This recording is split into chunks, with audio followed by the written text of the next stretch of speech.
The international community has spent the last 30 years trying to find ways to slow down tropical deforestation. And sadly, despite the best efforts of the international community, countries and the non-governmental sector, the destruction continues. The Prince's Rainforest Project was set up with the express intention of trying to find a solution that would go above and complement all of the things that are already going on, to try and find something that could help to unblock what ultimately seemed like an impossible, intractable problem. The project has determined quite correctly that the ultimate problem with deforestation is an economic one. It's not an environmental problem first and foremost. It's a failure of economics, with countries having incentives to clear their forests and very few incentives to keep them standing. And so the project has intervened with proposals that we hope will find favour with governments internationally in terms of creating new incentives for tropical forest countries to enable them to get out of the business of deforestation and to get into sustainable development, whereby their countries can improve healthcare, educational services, access to markets for growers in remote regions, at the same time as keeping the forest standing. Now, we don't believe that this is an impossible circle to square. We do believe it is within our grasp to have development that meets the needs of some of the world's poorest people at the same time as hanging on to the tropical forests. It will require a different economics, however, and that's what the Prince's Rainforest Project is all about.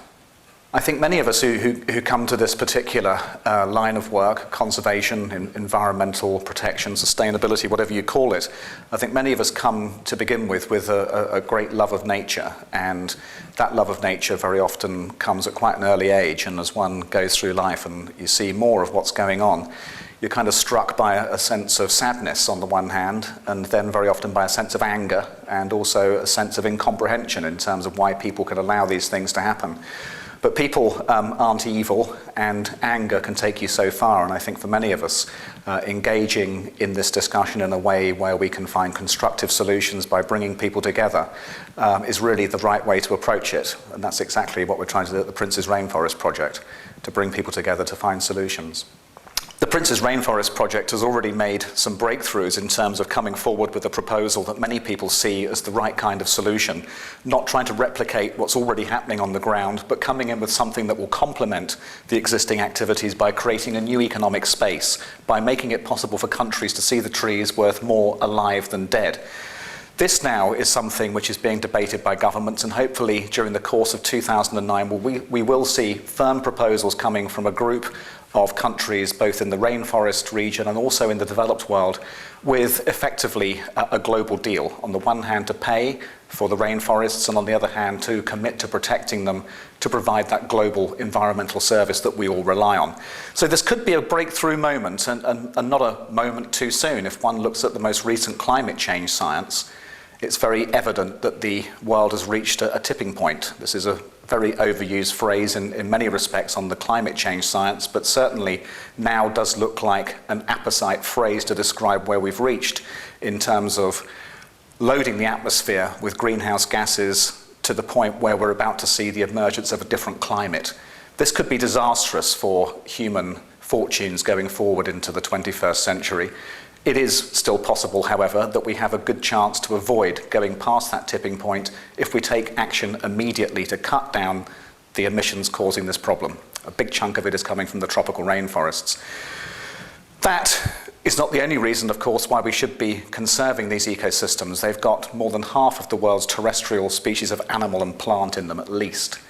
They have an incredible impact on regional climate, generating rainfall that's not only important for the forest but also for the farmlands, even in distant regions in North America, for example, and southern South America, being fed by the rainfall that's generated in the Amazon basin.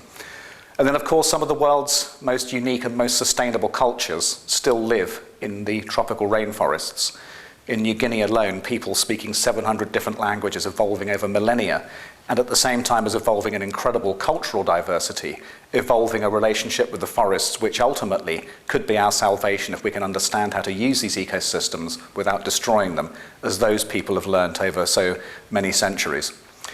So we have an opportunity if we can create a different kind of economics, but we don't have long. The tropical forests are being felled at the rate of something like 6 million hectares per year. Over the next 10 years, another 60 million hectares, therefore, we can expect to lose, loading the atmosphere with tens of billions of tons of carbon dioxide. The world cannot afford to let that happen. And if one looks at how we're going to get a bang for our bucks going forward in cutting emissions by the biggest amount for the least amount of money, it's to the tropical forests that we must go first. What can one say about a rainforest? As you might expect, they're quite wet. And I do remember spending several days in a Malaysian rainforest in the national park in the south of the peninsula of Malaysia, Taman Negara. The most incredible ecosystem, great towering forest trees, an incredible variety of birds, bats, butterflies, insects, really quite something for a naturalist. And of course the indigenous people there adding the human dimension to what is already a great marvel of nature. Rain, thunder, crashing thunderstorms. You can see the reason why these things are called rainforests. As the forest breathes during the course of the day, it's sucking something like 3/4 of the moisture out of the previous day's rain back into the trees. And so there's incredible great torrent rivers that run through rainforests, are only taking about 1/4 of the rainfall that's falling down. The rest of it's being pumped back into the atmosphere by the trees. And it's like a great shimmering machine, almost, a tropical rainforest, with all those different components meshed together in this seamless web of energy flows and relationships between the different food webs. And at the end of the day, this great shimmering machine perpetuating itself by thrusting into the air that great mass of water that fell the day before through the leaves on the trees, the transpiration, forming great towering clouds with crashing thunderstorms coming once more, replenishing the cycle for the next day. And of course in the distance very often, and I heard this in Malaysia, you can hear the chainsaws in the logging camps a few miles away, and you can hear the trees snapping and cracking and falling over. And one wonders how long they will be there for.